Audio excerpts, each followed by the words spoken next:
Jetzt gebe ich mal in Haberland-Manier eine Entschuldigung für euch. Ich weiß ja offensichtlich nicht, was ich tue.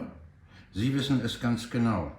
Sowohl bei der Inspektion, Direktion, Polizeirevier, LKA, jeweils landesregional. Welche habe ich denn persönlich aufgesucht? Also wo war ich mal im Büro? Berlin mindestens zweimal, dreimal meines Wissens, ja, ganz genau.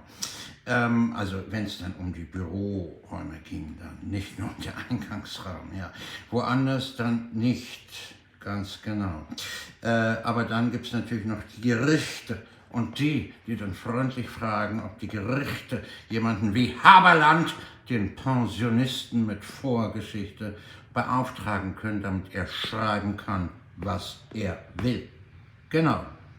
Ist hier so schön geballt an so einem Ort.